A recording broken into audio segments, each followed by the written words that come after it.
Welcome to the Blockverge podcast, where we will be discussing all things blockchain every day. I am your host, Derek Newman. On today's show, we'll cover how the blockchain is being tested in China to improve the mortgage industry, look at the disappearing act that Sky Mining's CEO has pulled, see what kind of money analysts think will be spent on blockchain technology over the next few years, and check out the latest cryptojacking on a popular gaming platform. So, for Wednesday, August 1st, 2018, the Pac-Man and Beyond edition, let's get started.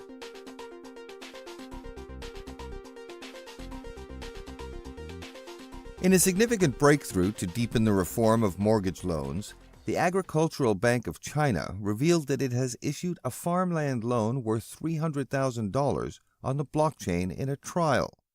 The bank, as reported by the local news source, used a segment of agricultural land as collateral to issue the mortgage loan in one of its Guizhou province branches. It also distributed the details of the loan across other node partners, including various commercial banks, Guizhou's Land Resources Bureau, and, surprisingly, the local branch of the People's Bank of China. In a broader sense, ABC's new blockchain solution, reportedly called e-blockchain loan, will be ideal to resolve the complexity of the loan process.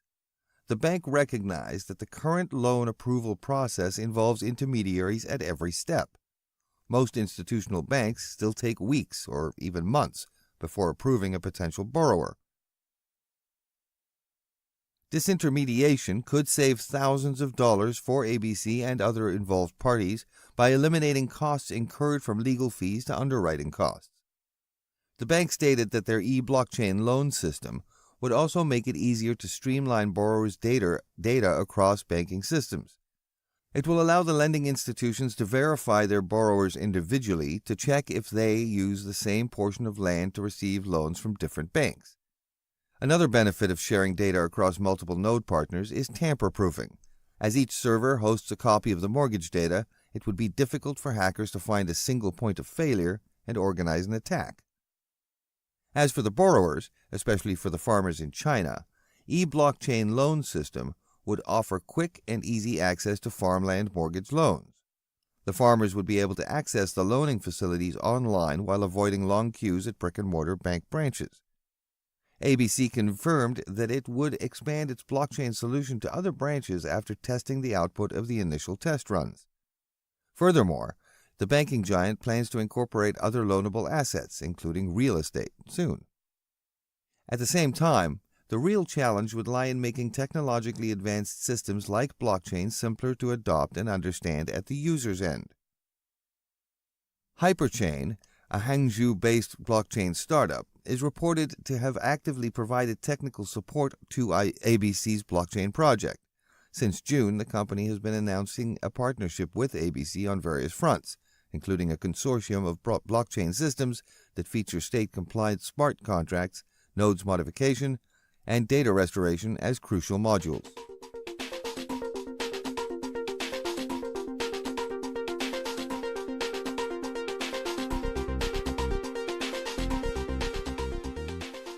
The CEO of Vietnam-based mining platform Sky Mining has allegedly disappeared with over $35 million in company and investors' funds, claiming that medical issues have required him to temporarily leave the country.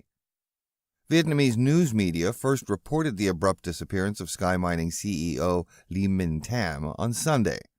Tam, who was out of contact with investors and board members for several days, allegedly absconded with the entirety of Sky Mining company funds and investor capital. The Sky Mining main office, based in Phu Nguyen District, Ho Chi Minh, was purportedly cleaned out under the direction of Tam. Investors seeking answers found the office closed and the company branding removed, with 600 mining machines owned by the company, located in a neighboring district, removed by what was called maintenance workers. Sky Mining Deputy Chairman Lee Min-hyu formed a temporary board in order to support investors and attempt to reclaim the lost assets, stating in an interview with VN Express that he suspects Tam fled to the United States. Quote, "The board has reported this to the police and showed evidence that we are not guilty, we are victims too." End quote. The Sky Mining platform, which claims to be the largest cryptocurrency mining operation in Vietnam, offers cloud-based mining services that range in price from $100 to $5,000 monthly. Sky Mining promised investors guaranteed returns on investment of up to 300% depending on their initial investment. In order to capture investor capital, Sky Mining ran a series of events in Ho Chi Minh and Hanoi, claiming to have acquired over 7,000 mining rigs. Investor response to the sudden loss of capital and the disappearance of Tam has resulted in a flood of anger toward Deputy Chairman Lee Min-hyu and, of course, his board members. Sky Mining CEO Lee Min-tam allegedly published a notice on the Sky Mining investor Facebook group on July 25th, stating that the unpredictable nature of the market and a sudden drop in the mining rig value catalyzed a dramatic loss in profitability, and that the Sky Mining Company would reimburse investors for lost capital. Tam also said, quote, "My last resort is to stay hidden from the public to protect my life." End quote. An additional update published by Tam in the Sky Mining Telegram chat on Sunday, however, provided conflicting information to Sky Mining investors. In a 44-second video, Tam stated that he is currently undergoing emergency medical treatment and will return to Vietnam next week. Quote, "I will contact you as soon as possible so that all workshops will be financially viable and affordable. The machines will run again and you will have money. Thank you for your cooperation. I am not running or leaving. I will come back soon." End quote.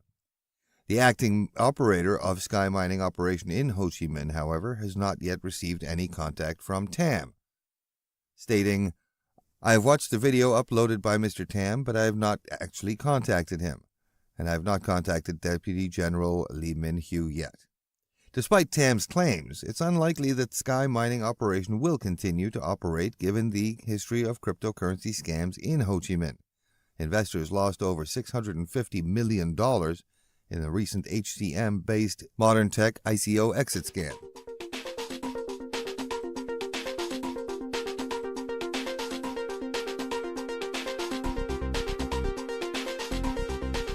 When most people think of blockchains, they think they're about making headway in the fintech and financial services space. But we all know that that's not true. A lot of companies in other sectors are exploring how to make the most of blockchains in their business. The fact that the technology provides transparency and makes tampering with records significantly harder than conventional record keeping makes it of interest to manufacturers, retailers, and of course, supply chain operators as well. According to a recent forecast by IDC, spending on blockchain solutions is set to reach $2.1 billion in 2022. In fact, the company's analysts expect blockchain spending to grow rapidly over the forecasted 2017 to 2022 5-year compound annual growth rate of 72.6%. This year alone, spending is expected to reach $272.7 million, which is almost a 100% increase against last year's $138.1 million. The APAC will contribute around 17.8% of the overall worldwide spending on blockchain this year, and is ranked third in terms of spending, topped by the US and Western Europe. According to IDC's findings, cross-border payments and settlements and trade finance and post-trade transaction settlements and regulatory compliance are the top 3 use cases driving the spend in the region. From their study, it seems as though the APAC is all set to adopt blockchain technology to improvise the payments methods and assist in maintaining records for regulatory compliance and checks. IDC's senior market analyst Swati Chaturvedi believes that the region is still in the nascent stages of adopting blockchain, as it has received skepticism earlier because of its security issues. However, this digital ledger technology has grown beyond borders and governments and central banks and financial institutions in countries such as India, China, Singapore, and South Korea, and they're all testing pilot projects to reap maximum benefit. According to IDC, the top 3 industries that contribute about 66.5% of the overall blockchain spend this year are banking, discrete manufacturing, and insurance. However, the fastest-growing industries in terms of blockchain adoption are process manufacturing at 81.3%, followed by retail at 78.4%, and discrete manufacturing at 72.9%, over the forecasted 5 years from 2017 to 2022. From a technology aspect, Services are the largest in terms of catering blockchain spending, accounting for around 57.7% this year, and the trend is likely to continue over the forecasted period, says the IDC. However, software is estimated to grow at a faster pace, registering 5-year compound annual growth rate of 81.6%, majorly driven by blockchain platform along with security software.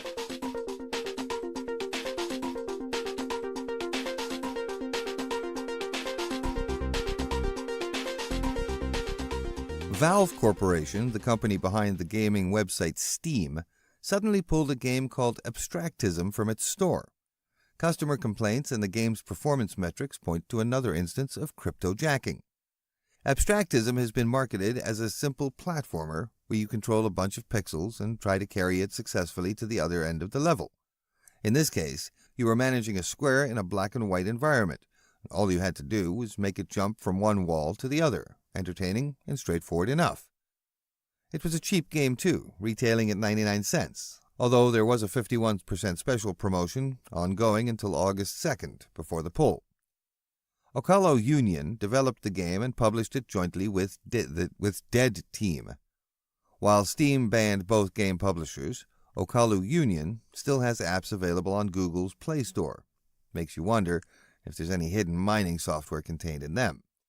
Ocalo Union doesn't seem to have any online presence, unlike publisher Dead Team, which has its website. However, just at a quick glance, it's clear they abandoned the web page and put minimal effort into it. Their official page has 2 total entries, one of May 26th and one from November of last year. The relatively bare-bones title wouldn't need any discernible amount of CPU or GPU.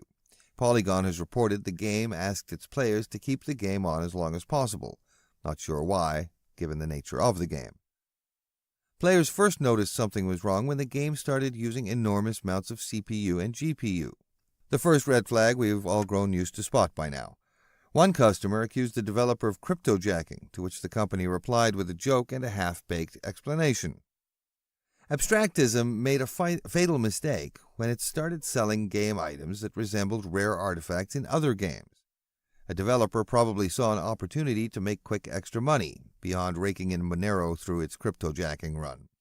Unknowingly, several players bought some of these rare items only to find out that they couldn't be used in the game that they wanted, nor could they be used in Abstractism. Steam has seen a rise in cheap, fake games used to exploit its customer base. Last month, the platform removed nearly 200 of these so-called games, or shovelware, from its platform. Right now on Blockverge.com, you can read the stories covered in today's podcast, along with articles on what mood the market is in with cryptocurrency price trends. Is it a bull or a bear? And a really interesting beginner's guide to block colliding, and of course a whole lot more. As always, we like to close out our show by looking at the top 3 cryptos on our leaderboard. We've got Bitcoin at 7609, down 1.58%, We got Ethereum at 425.13, down 1.59%, and Ripple sitting at 45.401 cents, the big winner for the day, up 4.37%. Well, that's it for this, the Blockverge podcast for Wednesday, August 1st, 2018. Thank you for listening. For Blockverge.com, I am Derek Newman. Talk to you tomorrow.